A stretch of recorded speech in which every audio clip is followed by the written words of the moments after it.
Ask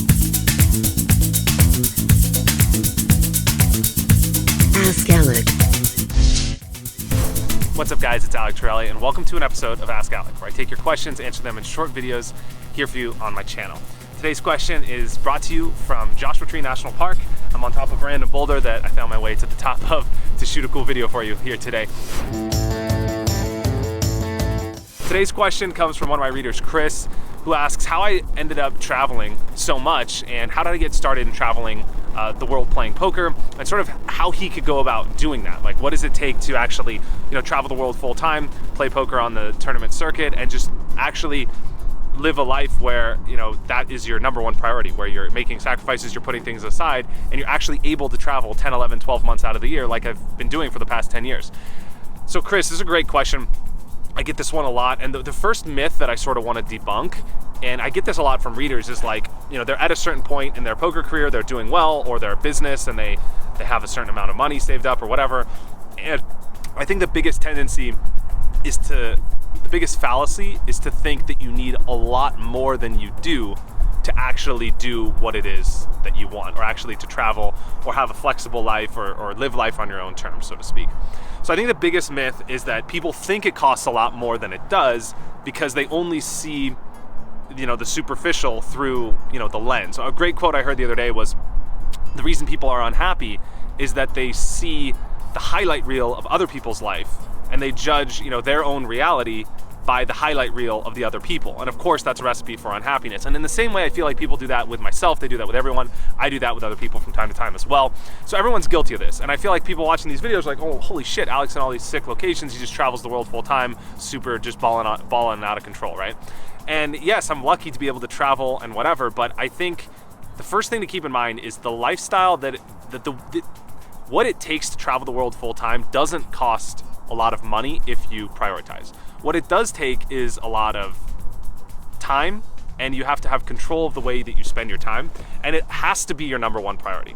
So I hear a lot of people saying, well, if only I had more money, if only I had more this, if only I had more that, I would travel often. And then when I ask them questions about their personal habits, their personal life and whatever, what I realize, and I honestly tell people the harsh truth, is like, look, your number one priority isn't to travel the world full time. And that's not a bad thing. It doesn't mean that someone's better because they travel, someone's worse because they doesn't. It just means they have other priorities, because it's like, well, you're traveling all the time. Like, well, why don't you do this? Like, what kind of car do you drive? And they drive, $50,000 car. It's like, well, hey, I don't have a car. I sold my $120,000 M6 BMW 5 years ago to move to Italy, so I could, didn't have any thing that tied me to a physical location or have any things that, the things that you own end up owning you.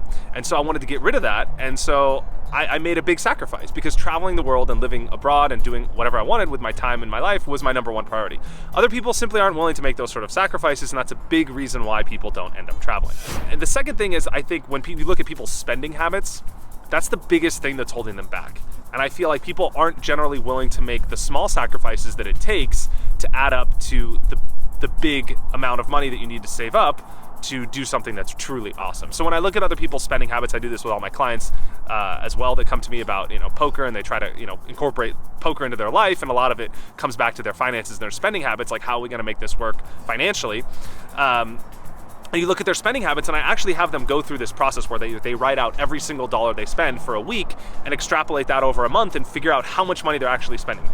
The biggest feedback I get, I've gotten this from every single client, every single client except one, was that they had no idea. Actually, even the one client that was kind of on point with his spending had no idea how much they were spending to a certain degree. They all underestimate how much money they're spending in a given week, in a given month. And that's because simple money adds up, right? So you go out, you spend $20 on this, you go out and spend $50 on that, you go out and spend $30 on this, $30 on that. Those sorts of finances add up to a large amount of money. And I'm very cognizant of these sorts of irrelevant or small amounts of money, however you want to think about it. Even in my life today, even though I'm in a fortunate financial situation, I'm still very cognizant of these things, because at the end of the day, everything sort of adds up, right? It's a game of inches, and if you're not focused on the details and the micro, you're never going to achieve the big things in life and the macro. So I'm very cognizant of the money I spend, and I'm like, I'll be willing to make $5, $10, $20 sacrifices all day long, and I love that. I love getting ahead $5 at a time. I love getting ahead 5 minutes at a time. I love getting ahead five fans at a time, five likes at a time, whatever it is. because I know that the details are what ultimately gets you the big picture things in life that you want. And that took me a long time to learn. So most people aren't patient, and most people aren't willing to make the small sacrifices. I challenge you guys, honestly, the biggest thing you could do for yourself in your life and have more freedom and flexibility to travel is to map out all the money you spend for a week and just diligently write down the money you spend. And one caveat is make sure that in the process of writing out this money that you spend, you're not making sacrifices that you wouldn't normally make. So the process of writing out spending money sometimes encourages people to budget. So write out what you actually would spend for a week, and I guarantee you the amount you spend is way more than you thought. And I guarantee you there's at least 30% of your budget you can easily cut out, save up, and at the end of 3 months, you're gonna have that epic trip that you're like, how the hell is this guy taking it? You know, he's so rich, or it must be nice to be wealthy or whatever and be able to, you know, fly around the world whenever you want. And it's like, well, all that 30% of your budget, you could just put that in a different container, save it, and go do that thing, and there's your solution right there. I feel like 80% of my clients fall into that simple category. They're already making enough money, they're just not allocating it the correct way. So Chris, if you're in this spot and you're making a decent amount, which sounds like you are, like there's a really good chance that you could just simply, you have all the pieces of the puzzle there, you just have to reorganize them to be able to create something that's truly awesome. So that's my biggest piece of advice, is just make the small sacrifices every single day, because those add up to the big things. The second thing is really challenge, like, what is your priority, right? Some people say, oh my God, it'd be so nice to do this, it'd be so nice to do that. And it's so easy to sit back and talk and just be like, oh yeah, you know, throw out some like, you know, quid pro quo, whatever, and just say, oh, it'd be nice to be able to have that life, or it must be nice, or whatever. And, you know, sort of put other people on a pedestal to think like, you know, you can't do that right now because there's not something in your life that allows you to do it, right? And so by putting the blame or the responsibility or whatever on an external factor, like, you know, not enough money, not enough time, my 2 kids, all this stuff, those are all excuses why you can't do that thing you want to do. So first of all, that's complete bullshit, because everything in your life is the result of the decisions you've made so far. And the second thing is that it all is a matter of priority. There's a great book called Vagabonding by Ralph Potts, and it talks about entire community of people all around the world that travel on $20,000 a year or less. And they don't do it because they're rich. They travel full time. They might live, you know, 12 months a year in different places. I've actually met a lot of these people when I used to go backpacking, staying in hostels in New Zealand and Australia and around Europe when I was in my early 20s.